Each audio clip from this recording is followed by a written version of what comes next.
Okay. Una di amin kay kung makablaawan of course ni Sir Engineer Edwin. May iso ako si nagaget ng Municipal Agriculturist Malik. Agraman, nagipista ko na nasapatan na sa Bitoy. Kaya kung Reden kanina, nasa labas kanina si Dice. Pero mukhang nagpupuntahan. Kaya hindi po siya narito ngayon. And of course, kanina tinanong mo kung sino yung invited, no? Dito kanina. So, ang sabi ko, may mga farmers po dito from Barangay Casini. Pwede pa itasan kamay mga taga-Barangay Casini. Pagkakaan po natin ang mga Barangay Casini. Of course, taga-Barangay Victoria. Ayan, pagkakaan natin sila. Taga-Barangay Maligaya. Ayan, pagkakaan po natin sila. Tapos, meron din po members from Irrigators Association ng Kadampia. Nandito po sila ngayon? Ayaw lang pa sila. Ayan. Meron, Kadampia. Members po ng Manlin FST. Ayan. Nandito. So, marami. And tayo lahat dyan. ng New Main Canal Farmers Irrigators Association. Ayan. So, ibig sabihin, ang mga members po ng nasabing association ay pwede, kasi din sila, tama. Victoria at taga-Maligaya. Tama po? Tama po. Ayan. Kadampia. Okay. So, thank you very much po for coming. Alam po namin na sa panahon ito, dahil umulan na ba dito sa Bandik? Medyo busy na kayo. Tama po? Tama po. Medyo busy na kayo. But despite na kayo ay busy, pinag-unlakan niyo mo yung invitation mo ng ating Municipal Agriculture Office para maupo ng maghapon. Sakripisyo ba para sa inyo ang maupo ng maghapon? Oo. So dahil hindi siguro kayo sanay na nakaupo lang. Alam ko ang mga taga-Manlin, kasi sipag ayaw nilang nakaupo lang ng maghapon. No? So sabi ko, sakripisyo talaga. No? Kaya sana, tinuring yung sakripisyo ng maghapon na nakaupo ay sulit, no? Masusulit nyo in a way na magkakaroon kayo ng mag-iuwing lesson, no? O bagong new learnings, o kung hindi man new learnings, puro refresher, ay, ganun, oo nga, ganun pala, mga ganun. Para naman, hindi masayang. Ano po? At sa palagay po namin, magiging ninyo na ito may kanyawin ko bago siguro mga learning. Such that, hindi naman po sayang yung sakripisyo na sinagawa ninyo. No? Pero, kung nangyayari na yun, kung kayo nga po ay makikinig at isa sa Technical briefing on Philippine National Standard on Good Agricultural Practices. June 4, 2026, Malig Municipal Gymnasium. Para i-concentrate at magiging meaningful na po yung ating sasamahan. Pwede ba na i-set aside muna natin yung cellphone para tayo magkakaintindihan? Pwede po ba yung agreement natin yun? Yes po. Okay. Nagbibidyo's po tayo para pwede po nating ma-review. Topic. Ang gagawin natin yung sharing ng kwentuhan. Pero magkukwentuhan lang tayo para hindi boring, no?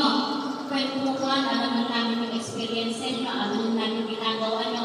Tama ba yung ginagawa nyo? Kasi ang ating pag-usapan ay good agricultural practices. O, diba?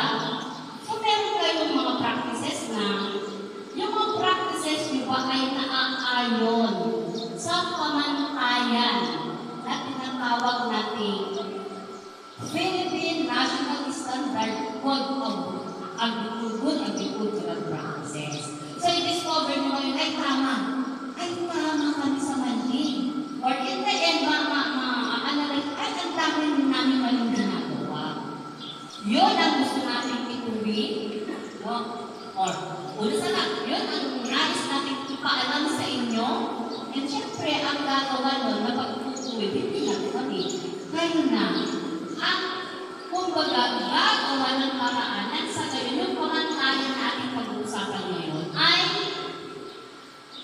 ginagawa mo. So, kumbaga, pag na-discover nyo na ito yung pamantayan at hindi nyo pa ginagawa ito, or ginagawa nyo na, kayo na po ang bahala later on na mag-a-adjust sa inyong practices such that yung practices nyo sa rice production o baka naman meron din kayo vegetable production ay nasasang-ayon na doon sa ating pag-uusapan ng pamantayan. No? So yun ang ating mahalagang pag-uusapan. Kaya ito napakahalaga talaga na halaman nyo. At kung ating tayo narito ngayon, sabi ni Sir Edwin kanina, nagkataon kasi na nag-attend kami ng isang meeting sa Environment Management Bureau ng under DNR with ating mahal na municipal administrator, si Sir Jose Calderon. So nung nalaman ko, siya pala nag-attend pala ng meeting kasama ko. Nung natapos ang meeting, hinintay ko siya na makausap. Kasi talagang mga plano namin pumunta sa Manlig, it's just that gusto namin makausap si Mayor, o kaya municipal administrator, o si Vice Mayor. Bilang siyempre mga ama na munisipyo ng Manlig. Nagkataon kasi na pagkaroon kami available, wala din sila. So sabi ko, ay ito yung pagkakataon para yung pupunta namin sa Manlig, pag-usapan na namin dito. So after our meeting, pumunta kasi siya sa kay director ng EMB, Environment Management Bureau, medyo matagal yata yung discussion. Hinintay na namin siya. Kasi meron kami sa mahalagang bagay na gusto mong iparating sa kanya. At ito nga yun. So sabi ko sa kanya, sir, hinintay ko talaga namin dahil nagtagdag na kami ng orientation ng agricultural practices sa Manlig. It's just that good for 60 lang po yung aming kanya. Yun yung na-approve na budget namin at tapos na. And we learned na yung, yung program po natin sa FS sa Manlig ay involve more than 500 farmers. Yung sinasabi natin rice honor project na kung saan ang DA po ay nagbibigay ng tools, no? Na ang pakay po ay para lumaki po yung inyong item para mataas kasi kayo may inputs, may tulong po ating Department of Agriculture. Ngayon, on the other side, no, hindi lang po, sabi ko, kay Sir Jose Calderon, ang DA po, hindi lang po after sa laki or taas ng ani ng mga farmers ng Manlig. We are also into helping tulungan yung mga magsasaka sa yung mga mais-al, yung mga palay na yan, o bigas na yan, ay masasabi natin ligtas kayo. So, ito naman ay kung ako na binibigay natin is, it would mean to increase your yield. Ang pag-uusapan naman natin ngayon, ay kung paano natin sisiguraduhin ilang thousands of kabals na mapupunta nyo dyan sa inyong rice production, ay masasabi natin ligtas kayo ng pamilya nyo, ng kapitbahay nyo, at ng kapwa natin. Doon ang pag-uusapan natin. Kaligtasan ng inyong bigas na itutulos sa inyong farm. O mahalaga kayo ang pag-usapan? Yes. Mahalaga po? Yes po. Mahalaga. Kasi aanin mo ang bigas kung ito naman ay kontaminado ng mga hazardous elements. O nga, kumain ka, nabusog ka, pero in the end, pag naipon yung hazardous elements na yan, in the end, hindi mo na magkakasakit ka hanggang sa yung sakit mo ay nagwid po, ating kamatayan, nagdala na hindi ligtas yung ating bigas ang nakain. O, di ba? So, para kayo, mahalaga yung ating pag-uusap. Sige lang, pass lang yung snacks na yan, at pwede na kayong mag-snacks. Kasi ang pakikinig, yan yung trabaho na pwedeng gawin habang may ginagawa ng tinatama ko, no? Habang naglalako, pwede kang makinig, di ba? Habang nag-iingay yan, pwede kang makinig. So, atin lang kayo, no? Enjoy your snacks na, of course, ni-sponsor ni ang municipal administrator, no? Pakain na kayo, enjoy your snacks. But at the same time, please open your ears para makinig tayo, no? Ayan. So sabi ko excited ko mag-share sa inyo. Sabi ko kay Vice Mayor, tuloy ko pala, ay kay Municipal Administrator, Sir, 60 lang po ang pamilya namin. Paano kaya natin din matulungan yung iba pang farmers? Kasi 500 plus yata ang residents sa ating rice bowl or sir, paano po namin ma-rinse out yung 573 less 60, ang sabi ko, at wala na po kami po. Kasi hindi po namin sana pipilitan na 60. Gusto namin lahat ng recipients natin ay Thank you. Pamerienda po. DE. Sige, sabi nga, I can sponsor. Habang nakikinig po tayo. Sige, pwede. Mahalaga yan, Kaya sabi niya. binibideo ko po para may review po tayo Gusto ko yan kasi sa topic, lalo mamaya sa discussion sa sabi niya, technical briefing on Philippine pwede naman Meron na. nasa kadabato na lang. National Standard on Good Agricultural Practices para safe po kainin yung ating ipinoproduce na mga ani. Baka naman pwede magbaon na lang sila, o di ba? Kasi anyway naman, para naman sa kanya, kahit din naman sila sa bahay nila, pag-merienda, o kung mag-merienda, pwede naman siguro cold saging, o ano, rin na pwede naman kaya naman mag-store. So yun ang pinag-isipan niya yung ako, ilang days yun, sa kanang barangay Maligaya, barangay Casini, barangay Victoria, etc. Nalaing ka talaga. Nalaing ka talaga. Ganito na lang sabi niya. I-convene na lang natin sila sa isang lugar. Sabi niya, ano kaya kung doon na lang sa gym? Correct, minsanan na lang. Bes na kami daw ay pupunta from barangay. Barangay, minsanan na lang, sabi niya. Sige, i-remedy mo na lang yung pagkain. Sir, ano yun? Sabi ko, isang lunch, tapos KMS na sa KMS na. So, kailan kayo available, sabi niya. Sir, anytime, basta give us siguro 2 weeks para naman na-schedule namin kasi ang dami din namin pinupuntahan, dami din kami nililecturan. Kasi, of course, we cover the whole video. Kami sa ibang video, Vizcaya, Cabena, Quirino, Cagayan, yung Cabena namin. So, sabi ka sa kanya, Sir, magbigay lang kayo ng 2 weeks siguro in advance notice. So, true enough, sabi niya, okay, kaya niyo ba ang good order? Ayan na. So, tinignan naman namin schedule namin, sige sir, kaya susulat na, may sulat na kami natanggap na good order. So, kami ng bahala na mag-invite ng participants, kami ng bahala lahat, kami lang yung taga-schedule. Taga-pagsabi. So, kaya po tayo nandito ngayon. So, it's because of the support of the municipal officials ng inyong bayan. Kaya narito tayo ngayon. Kaya gusto natin yung sulitin. Kung pwede po yun kung paano nangyari ito para yung maximize yung learnings na makukuha nyo dito. At sabi ko, ang commitment natin kay Sir Jose Calderon. Sir, anyway, ganito, sabi ko, hindi namin iiwanan ng mali.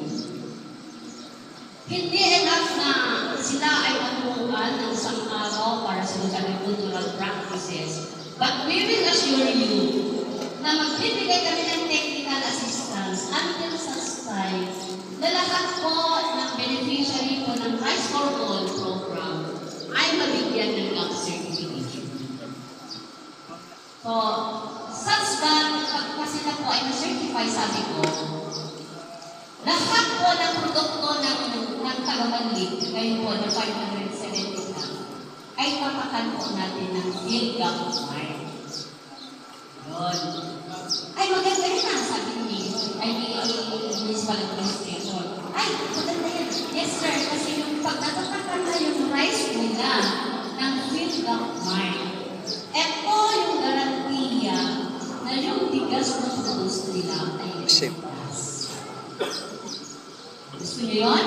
Yes po. Kapag ligtas, garantiya na ito ay ligtas. So, Mas wala mahal siyang bilhin. contaminants and others. So, sino ba ang ayaw kumain ng ligtas na pagkain ng Pinas? Sorry. Gusto niyo lahat yun? Yes po. Parang mahina. Kaya parang Opo, basta mas mahal bilhin. Yes po. Yun, medyo lumalakas kasi medyo na yata ako. Pero sir, sabi ko, kala ko may free flowing coffee. Anyway, tayo nagdeliver. So yun po, yung usapan namin ni Sir Municipal Administrator. Kasi sabi ko, sir, nakakarating kami sa Batanes, nakakarating kami sa Vizcaya, sa Quirino, para tutukan yung mga farmers. Malit ba kaya na mas malapit sa regional office? At saka yung expert namin ng FIGA, si Raymar Calderon. Raymar, ba yung kilala niyo ba si Raymar? Ay, taga-Manlink po mismo. Saan ka sa Manlink, Raymar? San Jose Norte, cum laude graduate ng ISU Isabela. Palakpakan natin siya. Isasabi na, this is just the start. Siya, together with Redena, San Jose Redena, taga Isabela din from Rojas, tutuko, nagdating halika. Si Reden, taga Rojas din, kaya siyempre kasama ko sila ngayon kasi nakakaya naman po kay ating municipal administrator na nagpakain sa atin na nagpakain na lang ng tanong. Di ba? So, takberang kaibigan ako. Tinulong kayo hanggang sa punto na mapasakamay nyo yung GAP certification na ito yung pasaporte nyo para later on yung mga giniling na bigas nyo ay tatakan natin ng freedom. Ayan, para hindi ko makalimutan ulit-ulitin ko. Pag natatakan ng freedom mark, ito ay nagpapatunay na ligtas ang inyong bigas. O, di ba masaya? O, bigas ng Manligya, 500 farmers. Bilhin natin yan kasi yun. Yun yung magiging mangyari sa bayan ng Manlig, especially for the recipients ng programa ng department. So, ano pa lang yun introduction. No, introduction. Ayan, punta na tayo. Para na-appreciate nyo, bakit kayo na narito, di ba? Ang dami ng trabaho bakit in-store ako, di ba? At least, maintindihan nyo yung kwento, no? The story behind the happenings today. Okay. Sige, punta na tayo doon sa inassign namin. Meron kasi ako, yung sabi ni Raymar, ma'am, pupunta ka na rin lang. Kailangan i-justify mo yung presence mo doon. Hindi ka lang dapat nakaupo sa ating Raymar. Dapat, may dahilan din na pumunta ka doon. Mag-effort ka din, di ba? Kasi sabi niya, nag-stop ko Kaya sabi niya, ma'am, pwede ba magsalita ka rin, mag-discuss ka rin, sabi niya sa akin. Okay, siyempre, para na hindi sayang yung gasolina na pumunta dito, di ba? Yung aking sweldo na nandito yun. Okay. Sabi niya ni Marcus Castro. Sige rin ba? So, any question at this point in time? May mga katanungan ba kayo dyan? Wala pa. Mamaya na lang siguro, no? Kapag siguro, pinag-process pa ng inyong utang at kaya, di ba? Lapit ka mo makita ka din mo. Lapit ka mo makita ka tani. Lapit ka mo makita. Oo. Para may adati ma-review. Yes. Okay, sige. Ayan. So, ating pinagpag-uusapan sa utang ay isang minutes. No? Narinig niyo na po ba yung Republic Act 10611? Sino na nakarinig? Ha? Pitas ang kamay. Ay, si Sir. Meron na. Ayan. Kaya sila mamaya yung kasama kong mag-explain na may na nagtanong, kasi alam nila yung batas na ito. Okay, batas ng Food Safety Act of 2013. So, 2013 pa ito So, dadalawa pa nakakalat dito, no? Pero baka yung iba naiyang magtas ng kamay, no? Na itong batas na ito ay naglalayong palakasin ang implementation ng food safety dito sa ating bansa. So, siguro, siyempre, before na may, na wala ito, hindi po masyado maayos. No? Hindi po masyado maayos. Kaya tayo sa batas ko. Okay. Next number. So, dito sa batas na ito, ano yung nilalaman ng batas na ito? Na meron po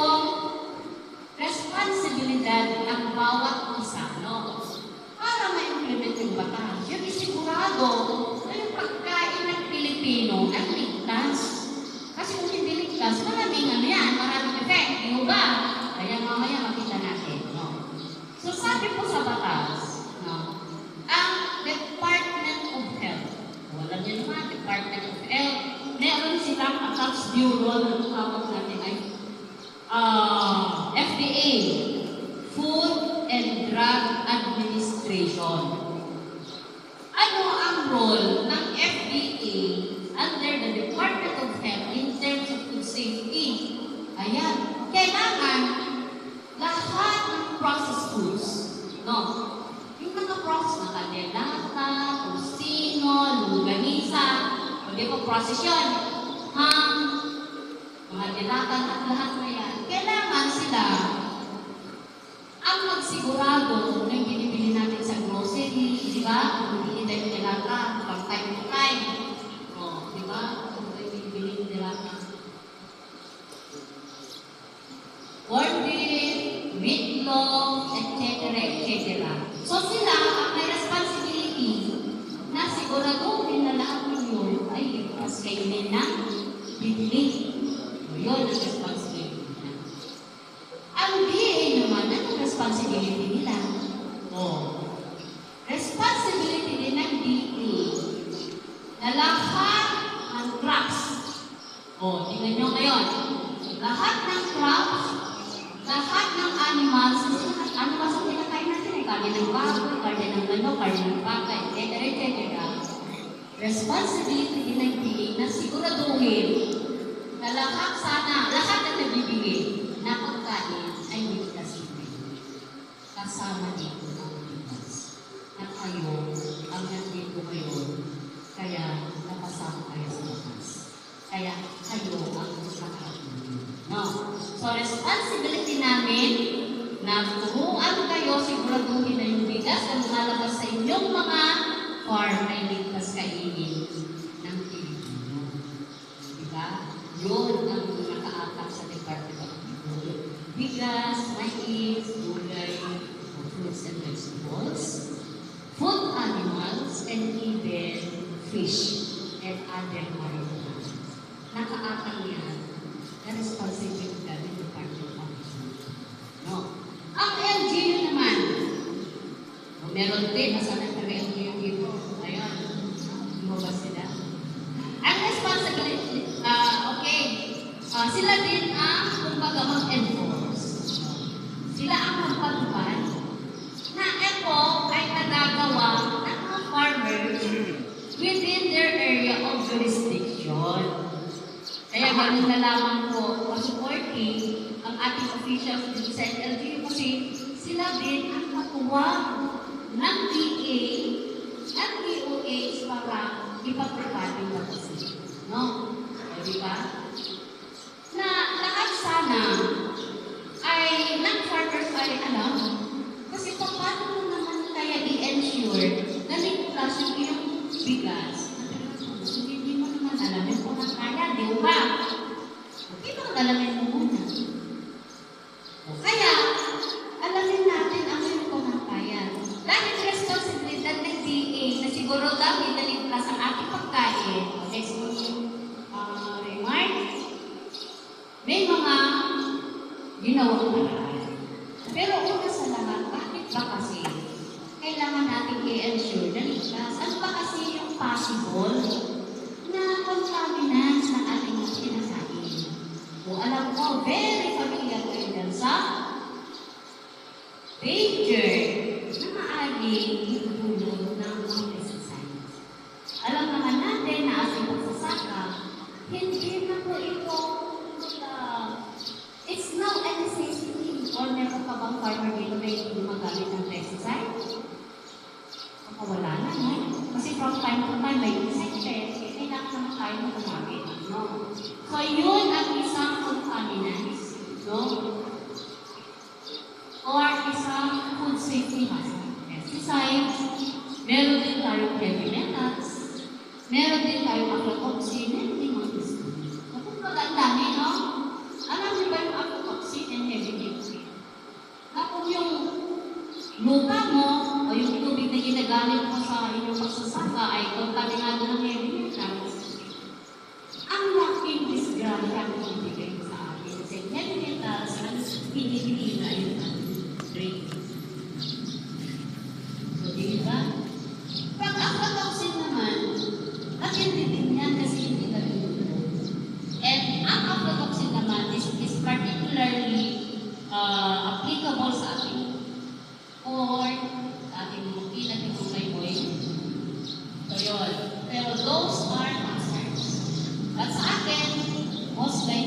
ang kailangan dyan, pesticide. Kasi ang rice farmer, 100% gumagamit ng pesticide. Yan, ano po. Other than that, no, marami din tayong other contamination like physical contamination. Baka namin yung bigas ay nahaluan na kung ano-ano pang physical contaminants like ano, baka may pertible, may botones, etc. Basta yung bigas na may halo sa hindi bigas na may halo sa bigas, those are considered physical contaminants. No? Meron din microbiological contaminants. Ano yun? Mga mikrobyo. No? Baka naman tayo hindi tayo masyadong malinis or hindi nagamit natin na sampo or any other materials na ginagamit natin na hindi malinis, ngayon na yung cause ng mga microbiological contaminants. Kalaban natin na hindi natin nakikita na naisama na sa bigas. O, diba? Ganun pa kayo? Paano ang gagawin din natin kung dami na itong mga contaminants, no? Na sinasabi natin, food safety issue. Ito yung mga issues na nakaka-apekto sa food safety. Diba? Ano ba? Meron pa ba? Sige rin. Ay, matulog rin. Ayan. So, kasi, ang mga pesticide na nakared kanina ay pwede saan nakukuha? Saan pwede na may presensya ng pesticide? Sabi dito, no, pwede nandun lang sa lupa. So, tagal na natin nag-apply ng pesticide. It can happen na nandun tayo ng pesticide sa lupa or even nandun sa groundwater. Kasi kung ilagay ba naman kayo nagsakan na nag-apply ng fertilizer or ng pesticide, pwede mo residue sa groundwater. Pwede rin, sabi niya dito, it can be found in food, in the air, in the drinking water. And pwede nasa katawan natin. Dahil kumain tayo ng sangka-herbal gulay. Siyempre, rice, staple food natin yan. Baka naman may traces of pesticide doon na nakakain na natin at nag-iipon. So yun, most likely dito sa galing. Ito natin na lahat ng pesticides ay nandiyan. Tama po? Okay. Next, heavy metals. Ang sabi ko kanina itong heavy metals, pagka nakakontaminado pa na yung ating minakain ng heavy metal, diretso damage sa brain. Gusto natin na madamage. So, ayan, aluminum, cadmium, arsenic, and mercury. These are all hazards, health hazards, and these are for food safety. Kaya, so ito ay gusto lang namin paliwanag, pero sa mga susunod na mga topics, kung paano ay natin maiwasan, masigurado na wala. So, yun ang ating pag-uusap. Aflatoxin, yung nasabi ko kanina, narinig niyo na po kayo aflatoxin? Di lang nakarinig na sa aflatoxin. Ayan, si Sen. So, aflatoxin ay isang, kumbaga, ito ay pinoproduce na isang fungus. Nung kumagit yung mais ng bubukot, sigurado, nagawin si aflatoxin. At napanignigan, na aflatoxin, halimbawa, aflatoxin contaminated yung mais, yung pinakain na halimbawa sa baboy. Kinain na ng baboy, yung pines yung baboy na gusto sa kanyang laman. Kung kinain ng baka, yung aflatoxin contaminated na feeds, nakita pa rin sa kanyang gatas. At yung gatas, pwede na i-immunity na rin. So, affected. So, ganun siya kagrabe. Ang aflatoxin. At ito ay hindi naluluto, hindi ito na-destroy. So, kaya sabi natin yun na isang food safety. Ito ay tikapintasan. Kaya kung Posisyon. will teach us how are we going to avoid contamination ng aflatoxin. Ayun. So, yung kumangkain natin pag-uusapan, kukuha na tayo, anong dapat natin gawin sa yung mga food safety issues? Pesticide residue, aflatoxin contamination ay natin pag-iwasan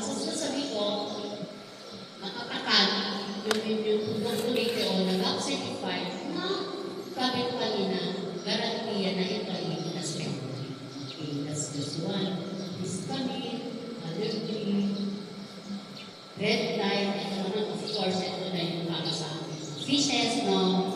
Fishes.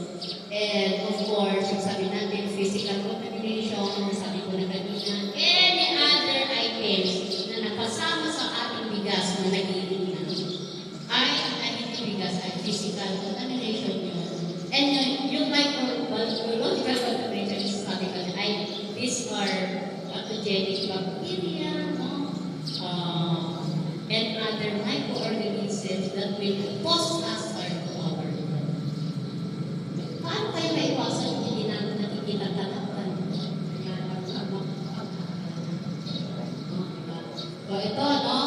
Kaya, yung ating Bureau of Agriculture and Fisheries Standards, no?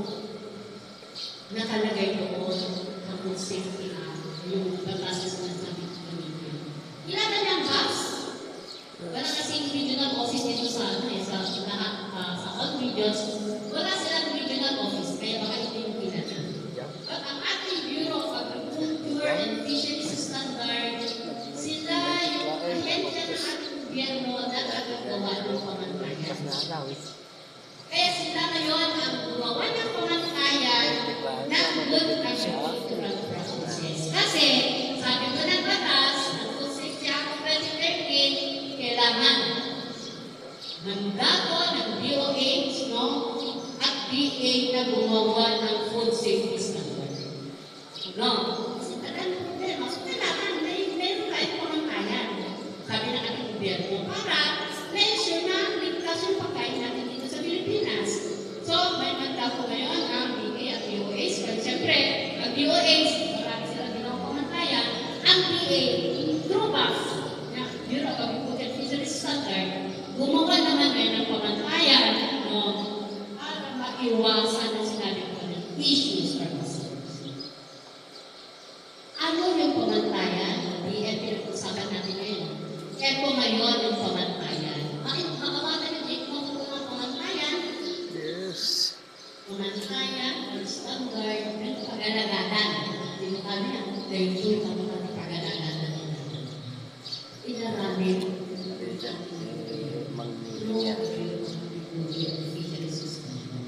Ano ang ginawa nila? Isa, ito yung pagdating sa production ng crops, kailangan sundin ang Code of Good Agricultural Practices. Pagka naman ang farmer ay ang kanyang production ay livestock, poultry, sa animal production, kailangan din sundin niya yung Code of Good Animal Husbandry Practice. Or we call it GAPA. At kung ikaw naman ay producer ng fish, siyempre, fish, iba naman yun. Ano pamantayan yun? Code of Good Aquacultural Practices. Ayan, so nataintindihan niyo po? Yes Naman po. po pamantayan na dapat sundin ng producer. Kung crop ka, dapat sundin ka sa crop. Kung livestock ka, sundin mo yung good animal husbandry practices. Pag fishery ka naman, meron din pamantayan na ginawa ng ating gobyerno, and that is called good aquacultural practices. Ayan. Amen na. At dahil kayo ay crop producers, ang ating pag-uusapan ay pamantayan ng good agricultural practices. Maganda ba itong pamantayan na ginawa ng ating gobyerno? Yes. Of course, hindi naman nila ito ginawa nila. Just ito figure. Ay, ito, pinag-usapan, scientific, Dapat muna po natin.